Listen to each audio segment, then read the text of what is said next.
Assalamualaikum warahmatullahi wabarakatuh. Selamat pagi teman-teman semua, mahasiswa Statistika Bisnis 2, baik dari K1, K2, K3, dan K4. Nah, pada sesi kali ini, seperti sudah saya jelaskan juga di kelas, hari ini kita akan membahas, di video kali ini kita membahas mengenai uji asumsi klasik dan juga uji regresi.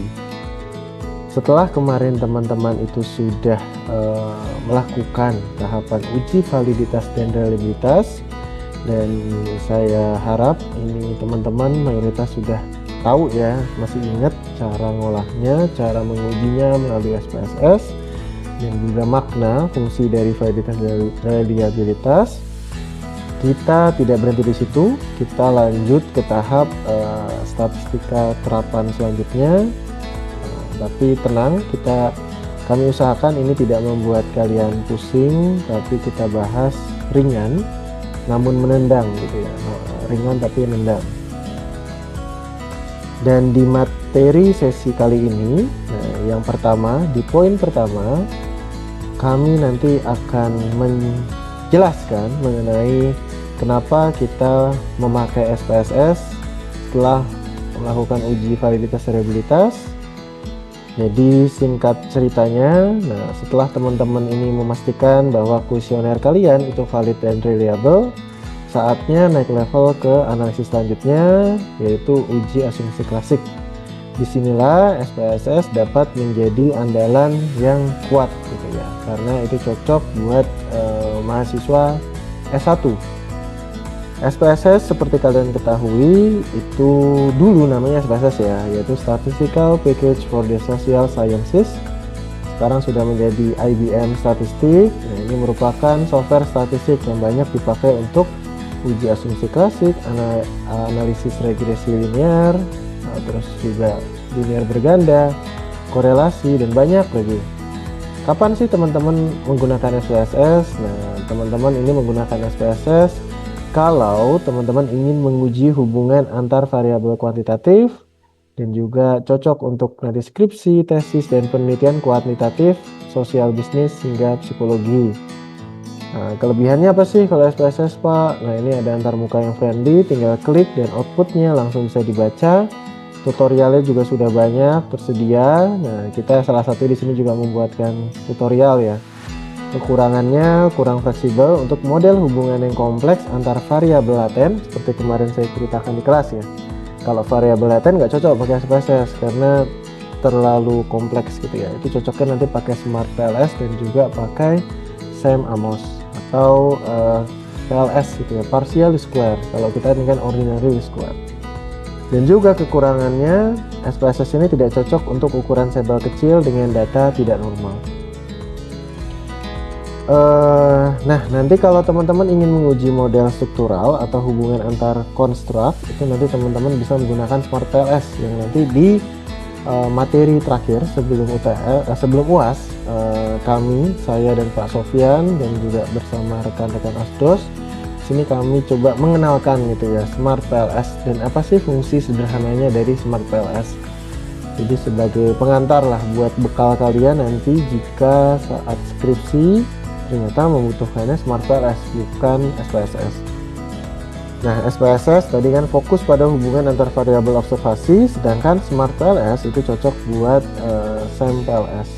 Seperti kalau kamu ingin tahu brand image mempengaruhi loyalitas melalui kepuasan kayak gitu ya. Terus di sini sebenarnya setelah validitas reliabilitas seharusnya juga ada yang namanya kategorisasi variabel. Ini merupakan proses pengelompokan data ke dalam kategori, berguna banget untuk dummy, variabel, atau segmentasi.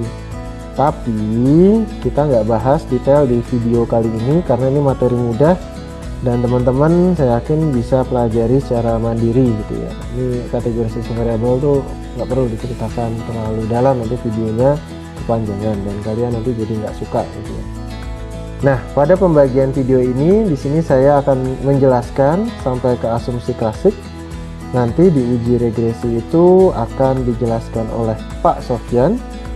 Dan saat masuk ke materi praktik, masuk ke dalam softwarenya, nanti akan dibantu oleh Mas Alpat dan juga Mas Aji Setiawan.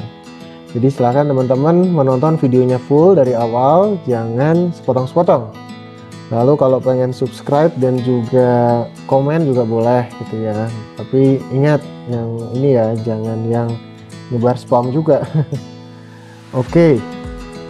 Selanjutnya, apa sih tujuan dan manfaat uji asumsi klasik? Sebelum teman-teman melakukan regresi, teman-teman harus pastikan dulu apakah datamu memenuhi aturan main statistik. Ini penting banget biar hasil regresi kalian itu valid dan gak bias. Uji asumsi klasik mencakup uji normalitas, yaitu apakah distribusi data residualnya itu normal. Ini merupakan syarat dasar untuk uji parametrik. Nah, kedua itu ada uji heterokedastisitas, yaitu apakah variance error konstan di semua nilai prediksi. Kalau tidak, hasil regresimu bisa saja bias. Yang ketiga ada uji multikolinearitas, yaitu mengecek apakah variabel X saling tumpang tindih. Kalau iya, prediksi bisa saja kacau.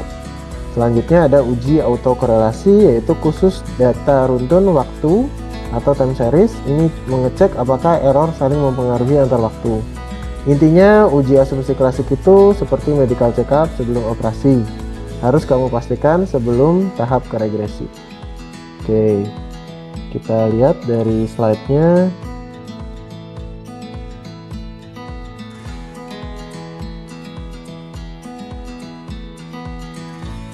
Oke, sebentar. Nah, oke.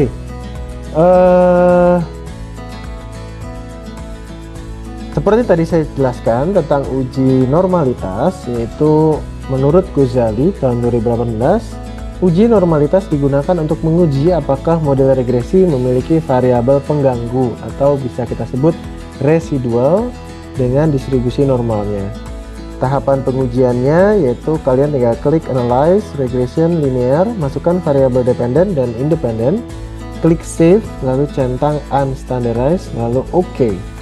Selanjutnya juga ada jika datanya itu tidak normal. Nah, tidak normal kita masih juga bisa mencoba melalui non-parametric test, yaitu bisa Analyze non-parametric test, lalu klik lagi Legacy Dialog, lalu klik yang One Sample KS, lalu pindahkan variabel Unstandardized, lalu klik normal dan OK. Interpretasinya adalah jika nilai signifikansinya itu lebih dari 0,05 maka data dikatakan normal. Sedangkan jika nilai signifikansinya di angka kurang dari 0,05 maka nilainya tidak normal. Seperti itu. Ini tampilannya ketika uji normalitas, signifikansinya kita lihat di sini angkanya muncul sebesar 0,012. Artinya nilai signifikansinya di atas 0,05, maka bisa kita anggap datanya itu terdistribusi normal. Bisa juga kita lihat dari scatter plot, tapi lebih baik kombinasi keduanya ya, karena kalau scatter plot karena datanya titik-titik gini mendekati garis lurusnya, itu bisa jadi salah interpretasi. Nah, lebih baik menggunakan angka, itu lebih akurat seperti itu. Dalam uji analisis tersebut dikatakan normal karena titik-titiknya tersebut mengikuti garis diagonal. Selanjutnya ada uji multikolinearitas, yaitu uji multikolinearitas digunakan untuk menguji antar variabel bebas dalam model regresi. Tahapan pengujiannya yaitu Analyze Regression Linear Statistic, lalu centang Estimate, Model Fit, dan juga Collinearity Diagnosis, lalu klik OK.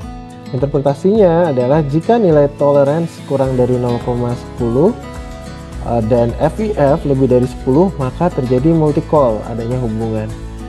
Jika nilai toleransinya lebih besar dari 0,10 dan FIF-nya itu kurang dari 10 maka tidak terjadi multicol atau tidak ada hubungan. Yang kita harapkan ini yang bawah yang tanda bintang. Nah, di sini bisa kita lihat bahwa nilai tolerance-nya dan FIF-nya seperti yang tertampil di layar, yaitu 0,721 dan FIF-nya 1,386. Ini artinya nilai toleransinya itu 0,10, lebih dari 0,10, dan FIF-nya kurang dari 10, maka tidak terjadi multi-call. Tidak ada hubungan di antara ininya ya, tadi variabel. Selanjutnya ada uji heterokedastisitas, yaitu digunakan untuk menguji model regresi untuk memastikan apakah terjadi ketidaksamaan varians dari residual suatu pengamatan ke pengamatan lainnya. Tahapannya yaitu analyze, regression, linear, masukkan variabel dependent dan independent, lalu klik save, lalu centang unstandardized dan oke. Terus juga transform, bisa juga menggunakan transform, compute var, terus juga fungsional group all, lalu pilih arithmetic, lalu ABS, dan juga pada target var ketik ABS underscore res2. Terus juga bisa expression diisi dengan ABS underscore dalam kurung res underscore 1 tutup kurung, terus klik OK. Atau juga bisa analyze, regression, lalu linear, lalu juga variable dependent diganti dengan res yang dituju, lalu klik save dan hilangkan centang pada kolom unstandardized, lalu klik OK. Uji heterokedastisitas, kita bisa melihat dari titik-titik terlihat menyebar secara acak di sekitar sumbu horizontal, nilainya 0. Nah, tidak tampak pola tertentu seperti mengembang, mengecil, atau membentuk lengkung tertentu. Tidak terjadi gejala heterokedastis dalam model regresi ini. Kita bisa lihat dari titik-titiknya ini, dia menyebar. Artinya asumsi homokedastis terpenuhi sehingga model regresi dapat diandalkan dari sisi konsistensi varians residualnya.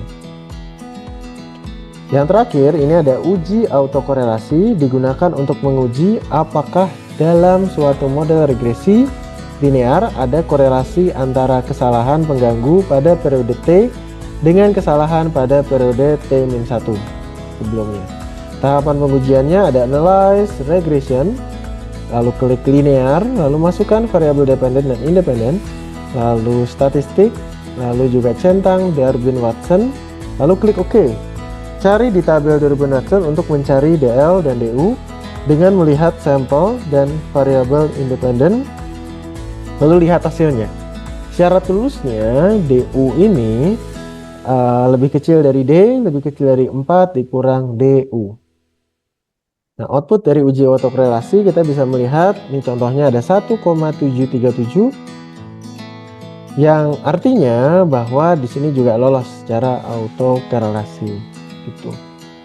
Oke, dari asumsi klasik cukup sekian sampai di sini. Selanjutnya nanti adalah penjelasan konseptual dari Pak Sofyan mengenai uji regresi berganda. Terima kasih. Saya lanjutkan kepada Pak Sofyan. Monggo Pak Sofyan. Baik, Assalamualaikum warahmatullahi wabarakatuh. Sekarang bersama saya Sofyan Azharinur, kita akan melanjutkan pembahasan analisis dengan SPSS. Sebelumnya telah dijelaskan terkait analisis uji asumsi klasik menggunakan SPSS. Sekarang kita masuk ke bagian tentang analisis regresi linear. Baik teman-teman, analisis regresi linear ini sangat berguna jika kita ingin menguji pengaruh satu variabel terhadap variabel yang lain. Istilah dalam statistik itu adalah bagaimana variabel independen berpengaruh terhadap variabel dependen. Variabel independen sering kita istilahkan dengan X, dan variabel dependen sering kita istilahkan dengan Y. Pada dasarnya regresi linear ini sangat bermanfaat karena bisa menguji bagaimana suatu variabel berpengaruh pada variabel lain. Misalkan kita ingin menguji apakah promosi pada suatu produk itu berpengaruh terhadap penjualan, maka kita bisa menggunakan regresi linear. Apakah pelatihan yang diberikan kepada SDM itu bisa meningkatkan kinerja, kita bisa menggunakan regresi linear. Regresi linear itu ada dua. Pertama, regresi linear sederhana, dan kedua adalah regresi linear berganda. Regresi linear sederhana itu apabila kita menguji satu variabel X atau satu variabel independen dan satu variabel dependen. Dan regresi linear berganda itu apabila kita menguji lebih dari satu variabel X dan satu variabel Y. Nah, pada kali ini kita akan langsung menguji atau mempraktekkan dan belajar diskusi tentang regresi linear berganda. Baik, dalam analisis regresi linear berganda nanti akan dipraktekkan bagaimana prosesnya di SPSS, dan outputnya kita akan menemui beberapa output. Baik, setelah kita mengetahui apa itu uji regresi linear, kemudian kita akan praktekkan bersama uji regresi linear berganda. Nah, setelah dipraktekkan nanti akan ada 3 output yang perlu kita pelajari, yang perlu kita perhatikan. Output pertama adalah koefisien determinasi atau familiar dikenal dengan nilai R². Nah, koefisien determinasi ini berfungsi untuk mengetahui seberapa besar pengaruh variabel X terhadap variabel Y. Nah, artinya kalau variabel X-nya lebih dari 1, ya seberapa besar variabel Y dipengaruhi oleh beberapa variabel X yang kita berikan atau yang kita uji. Nah, nilai itu bisa kita lihat dari output model summary. Nah, di sana ada nilai R², kemudian ada nilai adjusted R². Nah, 2 ini yang perlu kita perhatikan. Apa bedanya R² dengan adjusted R²? Nilai R² itu adalah nilai koefisien determinasi yang pertama yang bisa kita lihat untuk mengetahui pengaruh variabel X terhadap Y. Nah, kemudian ini adalah nilai murni. Nah, kalau adjusted R² ini adalah nilai yang sudah disesuaikan dengan jumlah variabel dan jumlah data. Nah, sehingga kalau kalian nanti menguji atau menganalisis koefisien determinasi ini, nilai R² ini akan terus meningkat jika variabel X-nya ditambah. Misalkan kalian menguji dengan satu variabel X dan 2 variabel X, R²-nya akan lebih besar dengan 2 variabel X daripada satu variabel X. Apabila kalian menguji 3 variabel X, itu akan lebih besar dengan variabel yang sama ya, jika hanya satu variabel X saja. Nah, tapi kalau adjusted R² itu disesuaikan dan melihat kondisi variabel yang ditambahkan. Belum tentu ketika menambah variabel X2 atau X3, adjusted R² itu akan lebih besar, karena adjusted R² itu namanya adjusted, itu disesuaikan dengan kondisi X yang ditambahkan. Jika X yang ditambahkan itu ternyata tidak berpengaruh, itu maka bisa mengurangi nilai adjusted R². Nah, sehingga sebenarnya lebih real kalau kita melihat adjusted R², tapi juga tidak masalah kita melihat nilai R² untuk mengidentifikasi seberapa besar pengaruh atau dampak yang diberikan oleh variabel X terhadap variabel Y. Nah, dalam contoh yang ada di layar, kita melihat nilai R² adalah 0,839 dan nilai adjusted R² adalah 0,803. Yang paling real adalah adjusted R², sehingga kita bisa memakai adjusted R². 0,803. Nah, 0,803 ini kalau kita presentasikan menjadi 80,3%. Maknanya adalah variabel X itu berpengaruh terhadap variabel Y sebesar 80,3%. Nah, variabel Y itu bisa dipengaruhi oleh variabel X yang kita uji sebesar 80,3%. Sedangkan sisanya 19,7% itu dipengaruhi oleh variabel lain yang kita tidak teliti dalam penelitian ini. Nah, ini cara mudah memahami nilai koefisien determinasi. Nah, maka dari itu koefisien determinasi ini sangat berguna untuk menguji kualitas model yang kita bangun. Jika nilai koefisien determinasi itu tinggi, berarti variabel yang kita pilih untuk kita uji itu adalah variabel yang tepat karena memberikan pengaruh besar terhadap variabel Y. Nah, dan beberapa teori mengatakan standar atau idealnya nilai R-square itu harusnya di atas 50% atau 0,5. Nah, kemudian output selanjutnya yang perlu kita perhatikan adalah uji F atau ANOVA. Nah, uji F ini untuk mengetahui pengaruh simultan variabel X terhadap variabel Y. Simultan itu apa? Simultan itu adalah pengaruh secara bersama-sama. Nah, kalau uji regresi linear berganda itu X-nya kan tidak hanya satu. Ada X1, X2, bisa X3, bahkan X4, X5, dan seterusnya. Nah, ketika variabel X itu secara bersamaan diuji pengaruhnya terhadap variabel Y, maka kita bisa melihat hasilnya melalui uji F atau uji simultan ini. Nah, uji F ini bisa kita lihat dengan nilai signifikansi. Jika nilai signifikansinya itu di bawah 0,05, maka variabel X berpengaruh secara simultan terhadap variabel Y. Dan jika signifikansinya di atas 0,05, maka variabel X tidak berpengaruh simultan terhadap variabel Y. Nah, contohnya outputnya ini. Nah, kita lihat di nilai signifikansi itu menunjukkan nilai 0,000.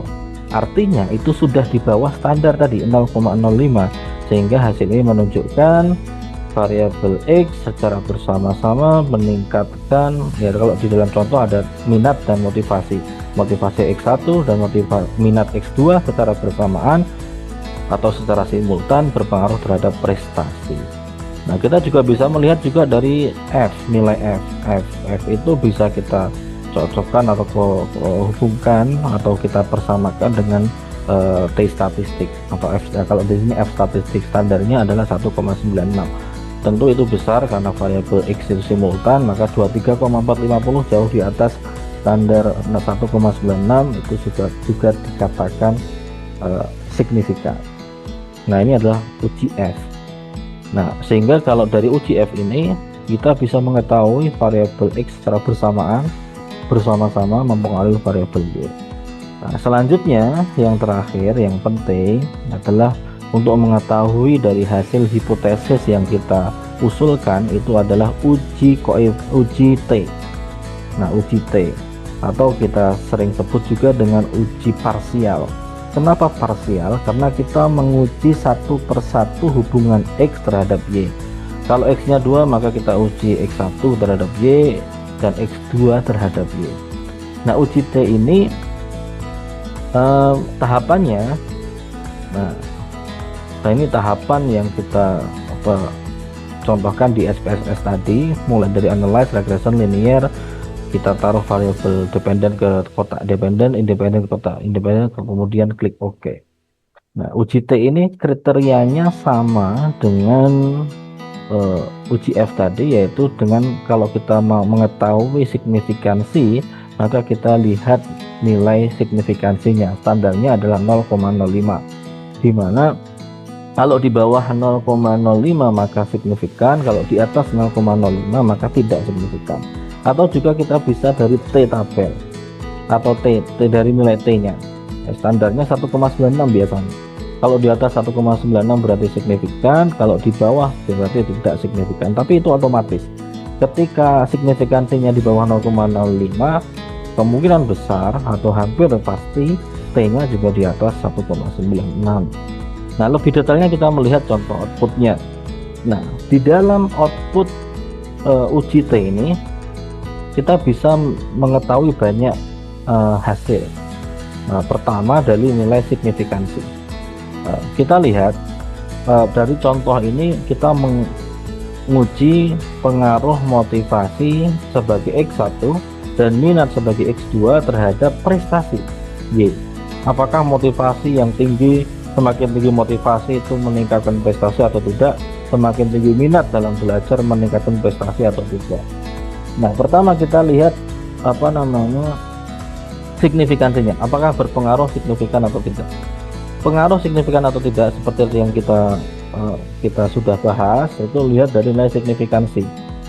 Nah, kita lihat nilai signifikansi motivasi atau X1 adalah 0,395, di mana itu adalah di atas 0,05, sehingga X1 tidak berpengaruh signifikan terhadap Y. motivasi tidak berpengaruh terhadap prestasi. Nah, ini temuan dari hasil analisis. Kemudian yang X2 minat. Minat itu ini kita lihat signifikansinya 0,06, dimana sudah di bawah 0,05, 0,006, maaf, di bawah 0,05, sehingga kita katakan atau kita simpulkan signifikan, sehingga minat berpengaruh signifikan terhadap prestasi. Nah, sehingga kita tahu dari hasil ini bahwa yang berpengaruh terhadap prestasi itu bukan motivasi tapi minat dalam belajar. Nah, dari sini kita juga bisa tahu konstanta dan beta dari masing-masing variabel. Nah, dari hasil output uji T ini kita bisa mengetahui persamaan regresi. Nah, persamaan regresinya. Kalau kita contohkan dari hasil ini, kita bisa mengetahui persamaan regresinya. Nah, kita lihat jadi persamaan regresinya adalah Y sama dengan konstantanya adalah 2,612. Nah, itu kita lihat dari mana? Dari sini, konstan 2,612 ini konstanta. Konstanta itu apa? Konstanta itu adalah nilai ketika X1 X2 nya tidak ada. Jadi kalau X1 X2 tidak ada, maka Y nya adalah nilainya segitu. Nah, kemudian ini ditambahkan beta dari X1 yaitu 0,192. Ini betanya dari sini X1, kemudian ditambahkan 0,888 X2, ditambahkan, pasti ada errornya, setiap analisis pasti ada error. Oke, ini adalah persamaan regresi yang kita dapatkan dari hasil uji T. Nah, dari sini kita tahu ketika X1 dan X2 tidak ada, ketika minat dan motivasi dan minat itu tidak ada, maka prestasi yang diperoleh atau yang ada itu adalah 2,612. Nah, kemudian ketika ada motivasi, X1 itu motivasi, ketika motivasi itu naik satu tingkat, maka meningkatkan Y sebesar 0,192. Dan ketika motivasi ketika motivasi ini menaik satu tingkat, meningkatkan Y 0,192. Dan ketika motivasi minat meningkat satu tingkatan, maka meningkatkan Y sebesar 0,88. Sehingga dari sini kita tahu besaran pengaruhnya. Jadi X2 itu lebih memberikan pengaruh lebih besar daripada X1, dan disebutkan juga dari hasil ini X2 yang berpengaruh signifikan sedangkan X1 tidak berpengaruh signifikan, sehingga hipotesis bisa kita katakan ya H1, di mana H1 yang menyatakan bahwa motivasi berpengaruh positif dan signifikan terhadap prestasi. Mohon maaf, saya selipkan lagi, positif atau tidak dilihat dari mana? Ya, dilihat dari nilai beta. Mohon maaf tadi kelewat, beta. Kalau betanya ini positif, pengaruhnya positif. Kalau betanya negatif, berarti pengaruhnya negatif. Sehingga hipotesis 1, motivasi berpengaruh positif terhadap prestasi, positif dan signifikan terhadap prestasi. Hipotesis 1, motivasi ini tidak berpengaruh positif dan tidak berpengaruh positif tapi tidak signifikan terhadap prestasi. Sedangkan hipotesis 2 menunjukkan bahwa pengujiannya bahwa minat berpengaruh positif dan signifikan terhadap prestasi. Nah, itu adalah hasil dari analisis regresi linear berganda yang kita contohkan dalam materi kali ini. Semoga ini bisa bermanfaat dan bisa kalian terapkan dalam penelitian kalian bisa paham dan bisa mengambil pelajaran dari materi hari ini. Terima kasih banyak, sekian dari saya. Assalamualaikum warahmatullahi wabarakatuh. Terima kasih untuk Pak Budi dan Pak Sofyan. Selanjutnya kita akan langsung uji coba ke aplikasi SPSS-nya. Kali ini kita masukkan dulu untuk datanya. Kita ke variable view. Oke, nah di sini untuk datanya seperti ini. Oke, untuk uji asumsi klasik itu caranya bagaimana? Yang pertama itu ada uji normalitas dulu. Nah, untuk uji normalitas itu kalian ke analyze, regression, linear, kemudian masukkan variabel dependent dan independennya. Independennya x1, x2, total y, dan di save, dicentang untuk unstandardized ya, pokoknya yang ini ya teman-teman ya. Di residual diklik, kemudian di continue, terus oke. Nah, kalau udah hasilnya seperti ini, kita ke tahap uji yang kedua, yaitu analyze, non parametric test, kemudian ke legacy dialog, dan ke sampel KS. Nah, ini yang dimasukkan yang mana? Yang ini ya, yang under unstandardized ya, yang tadi ya. Nah, dipastikan ini kecentang normal. Kemudian ke option nggak usah. Oke. Nah, di sini kita bisa melihat untuk asim signifikansi itu 0,200, berarti dia itu normal karena interpretasinya adalah nilai signifikansi lebih dari 0,05 adalah normal. Nah, selanjutnya kita ke uji multikoloneritas ya. Jadi untuk tahap pengujiannya itu analyze, kemudian regression, linear, statistik, model fit, udah dicentang ya. Kemudian colonaris diagnosis yang bawah, kemudian oke. Nah, kemudian oke aja. Nah, di sini kita bisa melihat mana nih? Nah, ini ya koefisiennya. Jadi kolineritas tolerance itu di atas angka 0,10. Jadi dia itu tidak terjadi multicol untuk X1 dan X2-nya.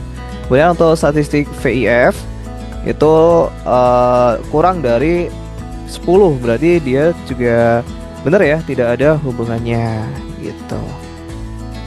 Nah, kemudian untuk uji heteronya itu kalian ke analyze, regression, linear, masukkan variabelnya, udah ya. Kemudian centang yang unstandardized.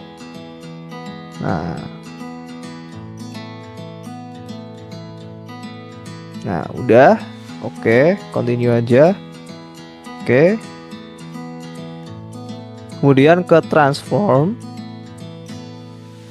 computer var, function group all. Di sini ya. Tuh pilih arithmetic. Nah, ini. Kemudian ABS, pada target var ketik ABS res 2.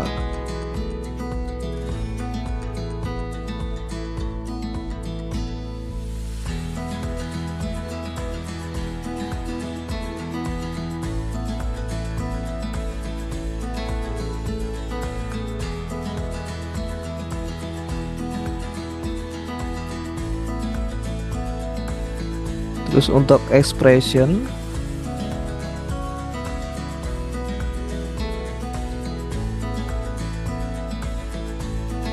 ABS res 1 terus oke.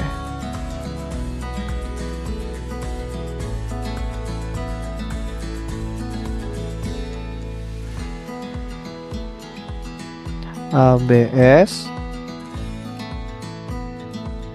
kurung buka kurung tutup. Nah ini ntar ya, terus oke. Tik.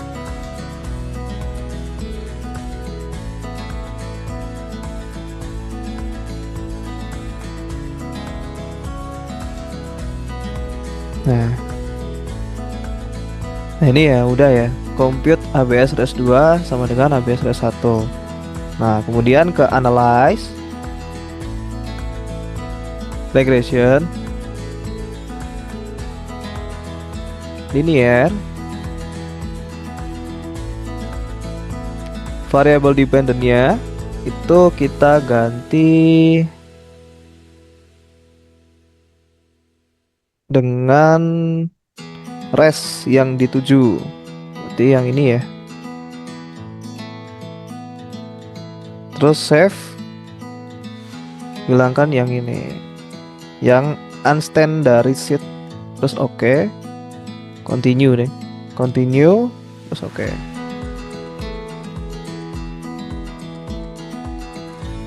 Nah untuk interpretasinya, uji heterokedastisitas adalah dilihat dari koefisiennya. Ini pakai ABS res 2 ya tadi. Jadi ketika signifikansi itu kurang, lebih dari 0,05, itu berarti tidak terjadi heterokedastisitas ya. Nah, di sini untuk total X1-nya itu 0,69, jadi lebih besar. Untuk total X2-nya juga 0,35. Jadi untuk uji heterokedastisitas itu dia tidak terjadi ya, tidak terjadi. Artinya model regresi dapat diandalkan dari sisi konsistensi varians residual ya, seperti itu. Untuk tahap yang terakhir itu adalah uji autokorelasi. Tahapannya adalah analyze, kemudian regression, linear, variable dependent dan independentnya dimasukkan semua. Ini berarti kita out kan, kita ganti yang total Y. Kemudian centang durbin Watsonnya itu di statistik ya, di residual kemudian ada durbin Watson. Nah, klik OK, terus OK.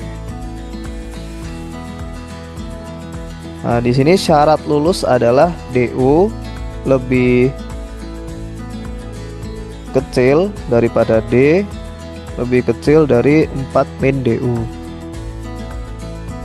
Nah, kalau sudah, kita melihat untuk durbin Watsonnya itu ada di model summary di bagian sini ya. Jadi kita lihat untuk durbin Watson itu 1847. Ingat ya, untuk syarat lulus itu adalah DU lebih kecil daripada D, D lebih kecil dari 4 min DU. Nah, di sini kita udah unduh untuk tabel DLDO. Nah, untuk K-nya itu kan 2, variabelnya 2. Untuk respondennya itu ada 41. Jadi untuk DU-nya adalah 1631.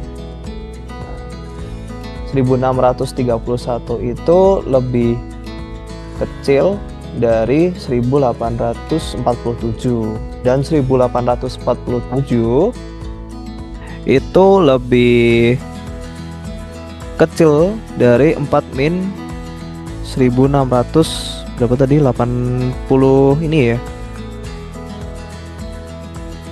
1631 seperti itu. Jadi dikatakan untuk uji autokolerasinya lulus tuh.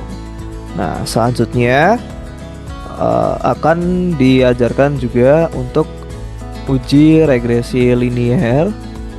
Kepada Mas Aji dipersilahkan.